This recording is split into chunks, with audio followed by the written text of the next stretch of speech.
ಐತಿಹಾಸಿಕ ಹಂಪಿ ಉತ್ಸವದಲ್ಲಿ ಈ ಬಾರಿ ಜನಮನ ಸೆಳೆತಿರ್ತಕ್ಕಂಥದ್ದು ಫಲಪುಷ್ಪ ಪ್ರದರ್ಶನ. ಯಾಕಂದರೆ ತರಹೇವಾರಿ ಹೂಗಳು ಇಟ್ಕೊಂಡು, ಯಾಕಂದರೆ ಈ ಬಾರಿ ಬರ ಇತ್ತು, ಹೀಗಾಗಿ ಅಲ್ಪ ಪ್ರಮಾಣದಲ್ಲಿ ಫಲಪುಷ್ಪ ಪ್ರದರ್ಶನ ಮಾಡಿದ್ರು ಕೂಡ ಇದು ಸಾಕಷ್ಟು ಜನರನ್ನು ಆಕರ್ಷಣೆ ಮಾಡ್ತಾ ಇದೆ.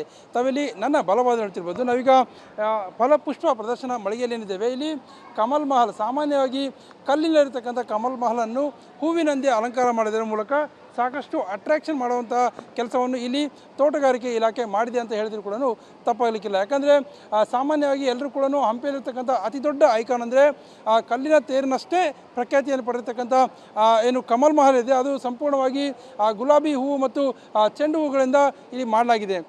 ತದನಂತರ ಮುಂದೆ ನೀವು ನೋಡೋದಾದರೆ ಕನ್ನಡ ಮಾತೆಯನ್ನು ಕೂಡ ಏನು ಸಿರಿಧಾನ್ಯಗಳಿಂದ ನಿರ್ಮಾಣ ಮಾಡುವ ಮೂಲಕ ಹಿಂದೆ ಒಂದು ಕನ್ನಡದ ಬಾವುಟವನ್ನು ಹಾಕಿ ಅದಕ್ಕೆ ಮುಂದೆ ಸಿರಿಧಾನ್ಯಗಳ ಮೂಲಕ ಕನ್ನಡ ಮಾತೆಯನ್ನು ಮಾಡಲಾಗಿದೆ. ಅದರ ಜೊತೆಗೆ ಬಸವಣ್ಣನವರ ಪುತ್ಥಳಿಯನ್ನು ಕೂಡ ಮಾಡಲಾಗಿದೆ.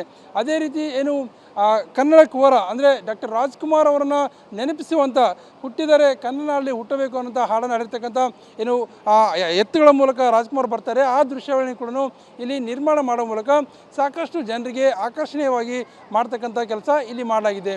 ಇನ್ನು ಇದೆಲ್ಲದಕ್ಕಿಂತಲೂ ಪ್ರಮುಖವಾಗಿ ಕೃಷ್ಣದೇವರಾಯ ಆಳ್ವಿಕೆಯಲ್ಲಿ ಅತಿ ಹೆಚ್ಚು ದೊಡ್ಡ ಸಾಮ್ರಾಜ್ಯವನ್ನು ಕಟ್ಟಿರ್ತಕ್ಕಂಥ ಕೃಷ್ಣದೇವರಾಯ ಏನಿದ್ದಾರೆ ಅವರ ಒಂದು ಪುತ್ಥಳಿಯನ್ನು ಮಾಡುವ ಮೂಲಕ, ಅಂದರೆ ಒಂದು ಸ್ಮಾರಕದ ಮಾದರಿಯಲ್ಲಿ ಒಂದು ಅವರ ರಾಜ್ಯಭಾರ ಯಾವ ರೀತಿ ಮಾಡ್ತಿದ್ರು ಆ ರೀತಿಯಲ್ಲಿ ಒಂದು ದೊಡ್ಡ ವೇದಿಕೆಯನ್ನು ನಿರ್ಮಾಣ ಮಾಡುವ ಮೂಲಕ ಸಾಕಷ್ಟು ಹಂಪಿಗೆ ಬಂದಿರತಕ್ಕಂಥ ಜನರಿಗೆ ಇದೇ ರೀತಿಯಲ್ಲಿ ಕೃಷ್ಣದೇವರಾಯ ಆಳ್ವಿಕೆ ಮಾಡ್ತಿದ್ದ, ರಾಜ್ಯಭಾರ ಮಾಡ್ತಿದ್ದ ಅನ್ನೋದನ್ನು ತೋರಿಸುವಂಥ ಒಂದು ಸಣ್ಣ ಪ್ರಯತ್ನವನ್ನು ಫಲಪುಷ್ಪ ಪ್ರದರ್ಶನದಲ್ಲಿ ಇಲ್ಲಿ ಮಾಡಲಾಗ್ತಿದೆ. ಇನ್ನು ತಾವಿಲ್ಲಿ ನೋಡ್ತಾ ಇರ್ಬೋದು, ಬೇರೆ ಬೇರೆ ಪ್ಲಾಂಟೇಷನ್ ಅಂದರೆ ಮನೆಯಲ್ಲಿ ಇತ್ತೀಚೆಗೆ ಎಲ್ಲರೂ ಕೂಡ ಮನೆಯಲ್ಲಿ ಸಣ್ಣ ಮನೆಯಲ್ಲಿ ಕೂಡ ಒಂದು ಅಲಂಕಾರಿಕ ಹೂಗಳನ್ನು ಮತ್ತು ಸಸಿಗಳನ್ನು ನೆಡ್ತಕ್ಕಂಥ ಕೆಲಸ ಮಾಡ್ತಾರೆ. ಅದೇ ರೀತಿ ಹುಬ್ಬಳ್ಳಿಯ ವಿಶ್ವನಾಥ್ ಅನ್ನೋಂಥವ್ರು ಒಂದು ವಿಶೇಷವಾದಂಥ ಒಂದು ಪ್ಲಾಂಟೇಷನನ್ನು ತಂದಿದ್ದಾರೆ. ಇವೆಲ್ಲವೂ ಕೂಡ ಮನೆಯ ಒಳಗಡೆ ಇರ್ತಕ್ಕಂಥ ಏನು ಅಂದವನ್ನು ಹೆಚ್ಚಿಸ್ತಕ್ಕಂಥ ಕೆಲಸ ಈ ಎಲ್ಲ ಪ್ಲಾಂಟೇಷನ್ಗಳು ಮಾಡ್ತವೆ. ಹೀಗಾಗಿ ಸಾಕಷ್ಟು ಆಕರ್ಷಣೀಯವಾಗಿದೆ ಅಂತ ಕೂಡ ಇಲ್ಲಿ ಹೇಳ್ಬೋದಾಗಿದೆ. ಇನ್ನು ಇದರ ರೂವಾರಿಯಾಗಿರ್ತಕ್ಕಂಥ ವಿಶ್ವನಾಥ್ ಅವರು ನಮ್ಮ ಜೊತೆ ಇದ್ದಾರೆ, ಅವ್ರನ್ನ ಕೇಳಬನ್ನಿ. ಸರ್, ಏನೇನು ಪ್ಲಾಂಟೇಷನ್ ಸರ್ ಇವೆಲ್ಲ, ಯಾವ ರೀತಿ ಮನೇಲಿ ಇಟ್ಕೋಬೋದಿನ? ಇವು ಔಟ್ಡೋರ್ ಪ್ಲಾಂಟ್ಸ್ ರೀ, ಬೋನ್ಸಾಯ್ ಪ್ಲಾಂಟ್ ಅಂತ ನಾನು ಇಲ್ಲಿ ಎಕ್ಸಿಬಿಟ್ ಮಾಡಿದ್ದೇನೆ. ಇದರಲ್ಲಿ ವಿಶೇಷವಾಗಿ ಮಿನಿಚರ್ ಪ್ಲಾಂಟ್ಸ್ ಅಂತಿದೆ, ಇಲ್ಲಿ ನಾ ಕೈಯಲ್ಲಿ ತೋರಿಸ್ತಾ ಇರುವಂಥವು. ಇದರಲ್ಲಿ ವಿಶೇಷವಾದ ರೂಟ್ ಎಕ್ಸ್ಪೋಸಿಂಗ್ ಮಾಡಿರುವಂಥದ್ದು. ನಂತರ ಶೇಪಿಂಗ್ ಪ್ಲಾಂಟ್ಸನ್ನು ನಮಗೆ ಅಂದವಾದ ರೀತಿಯಲ್ಲಿ ನಾವು ಶೇಪ್ ಮಾಡಿರ್ತೇವೆ ಈ ಬೋನ್ಸಾಯ್ ಪ್ಲಾಂಟ್. ಇದರಲ್ಲಿ ಹೆಚ್ಚಿನದಾಗಿ 27 ವರ್ಷದ ಹಳೆ ಪ್ಲಾಂಟ್ಗಳು ಇದೆ.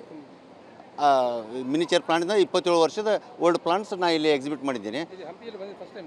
ಇದು ಹಂಪಿಗೆ ಫಸ್ಟ್ ಟೈಮ್. ಹೆಚ್ಚಾಗಿ ನಾನು ಹುಬ್ಬಳ್ಳಿ ಧಾರವಾಡ ತೋಟಗಾರಿಕೆ ಇಲಾಖೆ ಮತ್ತು ಕೃಷಿ ಇಲಾಖೆಗೆ ಸಂಬಂಧಪಟ್ಟಂಥ ಕೃಷಿ ಮೇಳದಲ್ಲಿ ಎಕ್ಸಿಬಿಟ್ ಮಾಡಿದ್ದೀನಿ. ಫಸ್ಟ್ ಟೈಮ್ ನಾನು ಇಲ್ಲಿ ಎಕ್ಸಿಬಿಟ್ ಮಾಡಿದ್ದೇನೆ ಸರ್. ಭಾಳ ಚೆನ್ನಾಗಿದೆ ಸರ್. ಇಲ್ಲಿ ಪ್ಲಾಂಟ್ಸ್ ಈ ಮೊದಲು ಯಾವಾಗಲೂ ಎಕ್ಸಿಬಿಷನ್ ಮಾಡಿದ್ದಿಲ್ಲ. ಈ ಬೋನ್ಸಾಯ್ ಪ್ಲಾಂಟ್ ನಾನು ಎಕ್ಸಿಬಿಟ್ ಮಾಡಿದ ನಂತರ ತುಂಬ ಜನ ನೋಡಿ ಖುಷಿ ಪಡ್ತಾ ಇದ್ದಾರೆ. ಈ ಟೈಪ್ ಪ್ಲಾಂಟ್ ಬೆಳೆಸ್ಬೋದಾ ಅಂತೇಳಿ ನನಗೆ ವಿಶೇಷವಾಗಿ ಕೇಳ್ತಾ ಇದ್ದಾರೆ. ಆಶ್ಚರ್ಯ ಅನ್ನಿಸ್ತಾ ಇದೆ, ಇವು ಒರಿಜಿನಲ್ ಏನು ಆರ್ಟಿಫಿಷಿಯಲ್ ಅಂತ ಕೇಳ್ತಾ ಇದ್ದಾರೆ ಸರ್. ಈ ಥರ ರೆಸ್ಪಾನ್ಸ್ ಇದೆ, ಒಳ್ಳೆಯ ರೆಸ್ಪಾನ್ಸ್ ಇದೆ. ನನಗೂ ತುಂಬ ಖುಷಿ ಆಯಿತು ಫಸ್ಟ್ ಟೈಮ್ ಇಲ್ಲಿ ಎಕ್ಸಿಬಿಟ್ ಮಾಡಿದ್ದಕ್ಕೆ ಹಂಪಿಯಲ್ಲಿ. Thank you sir. ಇದು ಇಲ್ಲಿರ್ತಕ್ಕಂಥ ವಿಶ್ವನಾಥ್ ಅವರು ಹೇಳ್ತಕ್ಕಂಥ ಒಂದು ಮಾತು, ಸಾಕಷ್ಟು ಪ್ಲಾಂಟೇಷನ್ ಮಾಡ್ತಿದ್ದಾರೆ, ಅಲಂಕಾರಿಕ ವಸ್ತುಗಳು ಬಳಸ್ತಕ್ಕಂಥ ಹೂ ಗಿಡಗಳಿದ್ದಾವೆ. ಅದ್ರ ಜೊತೆಗೆ ಅಂದರೆ ಏನು ತರಕಾರಿಯಲ್ಲಿ ಅಂದರೆ ಈ ಕಲ್ಲಂಗಡಿ ಹಣ್ಣಲ್ಲಿ ಕೂಡ ಸಾಕಷ್ಟು ಒಂದು ಚಿತ್ರಣವನ್ನು ಮಾಡೋದಾಗಿದೆ. ರಾಮ, ಕೃಷ್ಣ, ಹನುಮ ಸೇರಿದಂತೆ ಏನು ನಾಡಿನ ಆಳಿರ್ತಕ್ಕಂಥ ಮತ್ತು ನಾಡಿನಲ್ಲಿ ತಮ್ಮದೇ ಆದಂಥ ಛಾಪನ್ನು ಮೂಡಿಸ್ತಕ್ಕಂಥ ಅಂಬೇಡ್ಕರ್ ಆಗಿರ್ಬೋದು, ಬಸವಣ್ಣನವರಾಗಿರ್ಬೋದು, ಬುದ್ಧನವರಾಗಿರ್ಬೋದು, ಈ ರೀತಿಯ ಹಲವು ನಾಯಕರುಗಳ, ಕೃಷ್ಣದೇವರಾಯ ಸೇರಿದಂತೆ, ಕಲ್ಲಿನ ರಥ ಸೇರಿದಂತೆ ಪುರಂದರದಾಸರ ಎಲ್ಲ ರೀತಿಯ ಒಂದು ಸ್ಕೆಚ್ಗಳನ್ನು ಒಂದು ರೀತಿ ಕಲ್ಲಂಗಡಿ ಹಣ್ಣುಗಳಲ್ಲಿ ಕೆತ್ತನೆ ಮಾಡೋ ಮೂಲಕ ಸಾಕಷ್ಟು ಅಟ್ರಾಕ್ಷನ್ ಮಾಡೋದಾಗಿದೆ. ಬೇರೆ ಬೇರೆ ಬದನೆಕಾಯಿ ಇರ್ಬೋದು, ಬೇರೆ ಹೂಗಳಿರ್ಬೋದು, ಅವೆಲ್ಲವನ್ನು ಸೇರಿಕೊಂಡು ಬೇರೆ ಬೇರೆ ರೀತಿಯಲ್ಲಿ ಒಂದಷ್ಟು ಚಿತ್ರಣವನ್ನು ನೀಡುವ ಮೂಲಕ ಹಂಪಿ ಉತ್ಸವ ನೋಡಲು ಬಂದಿರತಕ್ಕಂಥ ಪ್ರವಾಸಿಗರಿಗೆ ಸಾಕಷ್ಟು ಅಟ್ರಾಕ್ಷನ್ ಮಾಡ್ತಕ್ಕಂಥ ಕೆಲಸವನ್ನು ಇಲ್ಲಿ ಮಾಡಲಾಗಿದೆ. ಒಟ್ಟಾರೆಯಾಗಿ ಈ ಬಾರಿ 3 ದಿನಗಳ ಕಾಲ ನಡೆತಕ್ಕಂಥ ಹಂಪಿ ಉತ್ಸವ ಜನಾಕರ್ಷಣೆಯ ಕೇಂದ್ರ ಬಿಂದುವಾಗಿದೆ ಅಂತ ಹೇಳಿದರೂ ತಪ್ಪಾಗಲಿಕ್ಕಿಲ್ಲ. ಕ್ಯಾಮರಾ ಪರ್ಸನ್ ಶ್ರೀನಿವಾಸ್ ಜೊತೆ ನರಸಿಂಹಮೂರ್ತಿ, ಏಷ್ಯಾನೆಟ್ ಸುವರ್ಣ ನ್ಯೂಸ್, ಹಂಪಿ.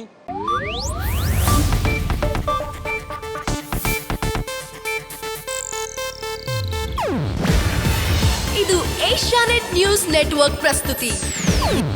ನೀವು ನೋಡ್ತಿದ್ದೀರಾ ಏಷ್ಯಾನೆಟ್ ಸುವರ್ಣ ನ್ಯೂಸ್.